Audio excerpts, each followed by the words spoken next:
All right, local swell trackers, here we go. We're going to start from Tuesday, the 24th, but this is a hindcaster going back to what the models looked like last weekend, Saturday.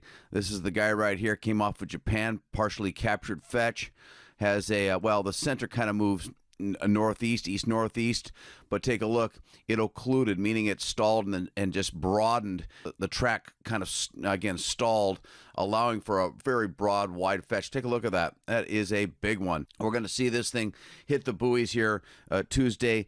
20-second forerunners here, maybe 8 a.m., about 4 feet, 20 seconds, but it's going to ramp pretty quick, 10 feet, 18 seconds by 2 o'clock, which would mean 15-foot waves and the outer reefs showing and Waimea Bay getting going here again late in the day on Tuesday. It's going to get wild and woolly again second half of the day. Because of the course of the track of this system, the swell will start out northwest and end up north-northwest or about 330 degrees Wednesday morning. It's going to last a long time because, again, it's a long track and it occluded. So let's expect 12 to 18 feet Wednesday morning. None of this big enough or proper timing for the Eddie Aikau. Okay, we were looking at surface winds in the model before here thanks to Storm Surf, and now we're looking at the seas produced by it. There's the guy tracking, again, more east-northeast here at this time, Monday night, the 23rd. And take a look at that, man. There's some 45-foot seas in that guy in the center. Large, long fetch. You're going to, again, be north-northwest Wednesday at up to 18 feet or 30-plus foot faces. Either way, really big, warning levels minimum for this one, and we'll start in the animations as that one heads up into the Gulf, bringing tons of waves there. We see the jet is pretty much zonal or west to east, and we have smaller lows now tracking within it. This guy right here crossing the date line on Thursday the 26th is expected to pass off to the north of us by the end of this upcoming week here, the 27th. And due to the proximity of this storm and some 25, maybe 30-foot seas, we should see this guy ramp up the surf Saturday the 28th, and we'll have to wait and see. It's a tough call. They're probably running hot on this one. Let's give it 10, 11 feet, 15 seconds. So that's enough for 15 feet on this guy for Saturday the 28th, and then fading down. This guy on the 29th will fade down, but there's a follow-up. Take a look at that guy right behind it with a perfect captured fetch tracking southeast right into us and getting much closer than the guy before, and with some 30-foot seas in this one. Right now, due to the proximity, very little decay time. Swells, open ocean swells lose about half their height every 1,000 miles. This is going to get to within, 300 miles of us, but the winds are very weak at that point, but not prior to the damage being done. So right now, Wave Watch 3, man, they're cranking on this one. The night of Sunday, 16 feet, 14 seconds at this point. So that would be enough for 25 feet, probably running hot. So maybe we can downgrade it to 20, 22 feet. Doesn't matter. We're going to have strong northeasterly winds in association with this storm since it's so close to us. It is not going to be clean surf by any means. Take a look at that guy. Now, it does kind of come back together and produce a very strong north swell. And Monday, it's gonna be large and in charge, and the models are still running, 20 feet. It's going to be one of the larger north swells we've seen, but the conditions, again, not going to be very good. And this will finish out the 7-day forecast.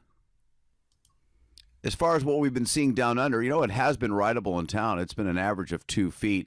It's really been all about the west wrap, though. The last couple of swells have been really good, 4, even cranking up to 5 feet, and a lot of great stories out there. Like, for example, tracks really got going, even with the north winds that were howling with warnings posted, wind warnings, but didn't matter, man, due to the orographic forcing of the place out there. It was offshore, not crowded, and perfect. But this is going back hindcasting to the 16th, a little bit of a zonal tracking low here, not really pointing much at us, but it's the reason why the buoys today, Monday, saw some 15 seconds, but only a foot of energy. But again, keeping us at 2 feet. Then we see a little bit of a Tasman Sea fetch out here Wednesday, Thursday, and again, it rolls right over New Zealand, and we see a little bit of a fetch. It's all hugging New Zealand a little much, and we're not anticipating a whole lot on this one. And again, it does track down to the Ross Ice Shelf. There comes another Tasman Sea event Friday the 20th. Models do not forecast that to show up again due to the zonal or west to east track and rolling right over New Zealand. Be very curious as to what kind of surf these storms produce for them. Pretty wild and woolly. Taking a look at the jet stream, it is beautiful, long, consolidated, unobstructed, all the way to longitudes nearing us here. And wow, and there's some wind pockets in there, over 200 miles an hour. And that's a lot of energy in that upper air current, 30,000 feet up, that helps in the formation of storms and steers them once they are spawned. So that's what we've been seeing. We'll start in the animations. You see it creeps right over us, a little bit of troughing over the islands, but it's just beautiful. Weakens up here a little bit here this weekend, but it looks like it's coming off again for a more run of some very powerful jet flows in the long range. So we're looking good. Now down under, it's very zonal. A few hints of a meridional flow, but not much. Not right there, but we're just not seeing much storms within it. There's some energy down there, but all improper flows. All right, let's go back up to the North Pack where the real action is happening. These are the swell periods, and I'll tell you what, we've got some. Look how fat those are. 20 plus seconds in them. Advancing this guy, here we go. Now this is the 24th.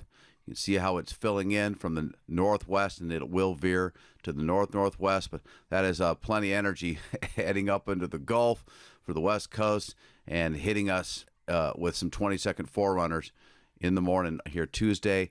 And again, that will last quite a while. It will be fading out after the swell peaks from the northwest. And there you have it. Let's go down onto the surface here. Take a look. There's the high to the northeast of us, and the ridge being pushed down over the islands is going to kill the trade. Well, weaken the trades a little bit later here in the week. That's all due to that front that's kind of pushing it away, and that big low that's bringing us in our big waves. And take a look at how tight those isobars are. A lot of times the juxtaposition of the lows and the highs can really help create stronger winds at the surface. Anyway, the high pressure is going to weaken a little bit. Trades will lighten up, and then we'll get the high pressure reestablishing here over the weekend with another bout of strong northeasterly winds and stronger trade winds swell. Now we're going to bounce from the surface, start to head in up to the upper regions of 20,000 feet with the water vapor loops. You can see that the drier sinking air is colored brown. We're a stable air mass now, thanks to the front finally, getting out of here. We're looking pretty good here for the next few days, but we do have more fronts coming. But all in all, the rainfall should be pretty light. Still have some breezy winds through midweek, but the second half of the week, the surface ridge will be shifting south near the islands, as I was saying, bringing lighter winds and dry weather. Water vapor loops reveal. Taking a look here, again, all remnant front cloud bands. Weather should be improving.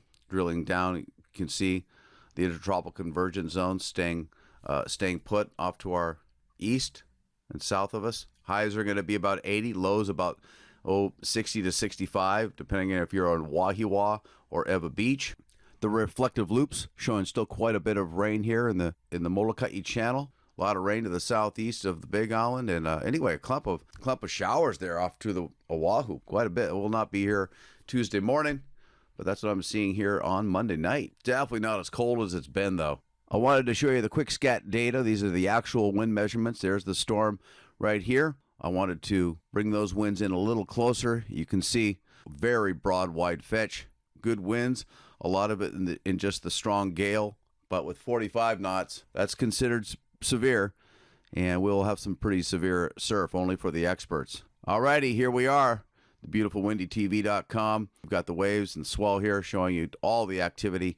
This is going to be the guy bringing us in. These waves are moving close to us, as I said, hitting the buoys here tomorrow, Tuesday morning, with 20-second forerunners. Definitely looks active to me. So get ready to rumble, wax up the big boards, and we'll see you out there in the lineup. Aloha. Oh, and back here in the middle of next week.